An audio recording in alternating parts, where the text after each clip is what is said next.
गिनती 13।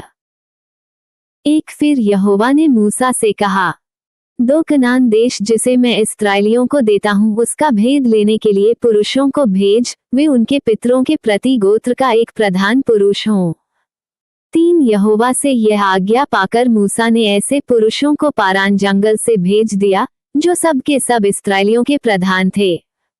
4 उनके नाम ये हैं, अर्थात रूबेन के गोत्र में से जकूर का पुत्र शमू, 5 शिमोन के गोत्र में से होरी का पुत्र शापात, 6 यहूदा के गोत्र में से यपुन्ने का पुत्र कालेब, 7 इस्साकार के गोत्र में से योसेफ का पुत्र येगाल, 8 एप्रैम के गोत्र में से नून का पुत्र होशे, 9 बिन्यामीन के गोत्र में से रापू का पुत्र पलती, 10 जबूलून के गोत्र में से सोदी का पुत्र गद्दीएल, 11 यूसुफ वंशियों में मनश्शे के गोत्र में से सूसी का पुत्र गद्दी, 12 दान के गोत्र में से गमल्ली का पुत्र अम्मीएल, 13 आशेर के गोत्र में से मीकाएल का पुत्र सतूर, 14 नप्ताली के गोत्र में से वोप्सी का पुत्र नहुबी, 15 गाद के गोत्र में से माकी का पुत्र गुएल।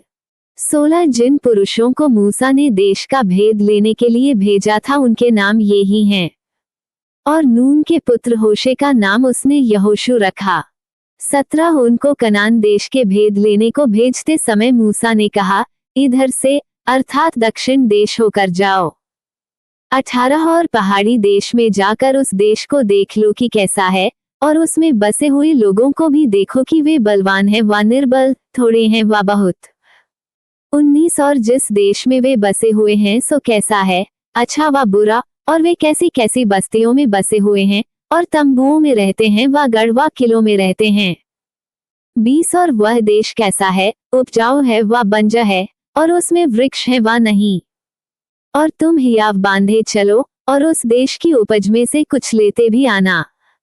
वो समय पहली पक्की दाखों का था। 21 वे चल दिए, और सीन नाम जंगल से ले रहोब तक, जो हमात के मार्ग में है, सारे देश को देखभाल कर उसका भेद लिया। 22 वे दक्षिण देश होकर चले, और हेब्रोन तक गए, वहां हिमन, शेशै और तलमै नाम अनाकवंशी रहते थे। हेब्रोन तो मिस्र के सोअन से 7 वर्ष पहले बसाया गया था। 23 तब वे एशकोल नाम नाले तक गए, और वहां से एक डाली दाखों के गुच्छे समेत तोड़ ली, और 2 मनुष्य उसे एक लाठी पर लटकाए हुए उठा ले चले गए, और वे अनारों और अंजीरों में से भी कुछ कुछ ले आए। 24 इस्राएली वहां से जो दाखों का गुच्छा तोड़ ले आए थे, इस कारण उस स्थान का नाम एशकोल नाला रखा गया। 25-40 दिन के बाद वे उस देश का भेद लेकर लौट आए। 26 और पारान जंगल के कादेश नाम स्थान में मूसा और हारून और इस्राएलियों की सारी मंडली के पास पहुंचे, और उनको और सारी मंडली को संदेशा दिया, और उस देश के फल उनको दिखाए। 27 उन्होंने मूसा से यह कहकर वर्णन किया कि जिस देश में तूने हमको भेजा था उसमें हम गए, उसमें सचमुच दूध और मधु की धाराएं बहती हैं, और उसकी उपज में से यही है। 28 परंतु उस देश के निवासी बलवान हैं, और उसके नगर गढ़ वाले हैं और बहुत बड़े हैं, और फिर हमने वहां अनाकवंशियों को भी देखा। 29 दक्षिण देश में तो अमालेकी बसे हुए हैं, और पहाड़ी देश में हित्ती, यबूसी और एमोरी रहते हैं, और समुद्र के किनारे किनारे और यरदन नदी के तट पर कनानी बसे हुए हैं।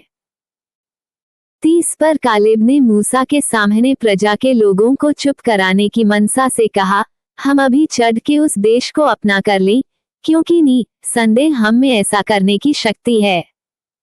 31 पर जो पुरुष उसके संग गए थे उन्होंने कहा, उन लोगों पर चढ़ने की शक्ति हम में नहीं है, क्योंकि वे हमसे बलवान हैं।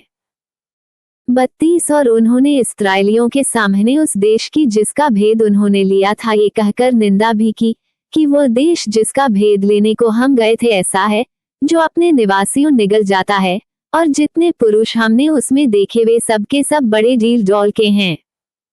33 फिर हमने वहां नपीलों को अर्थात नपीली जाति वाले अनाकवंशियों को देखा, और हम अपनी दृष्टि में तो उनके सामने टिड्डे के सामान दिखाई पड़ते थे, और ऐसे ही उनकी दृष्टि में मालूम पड़ते थे।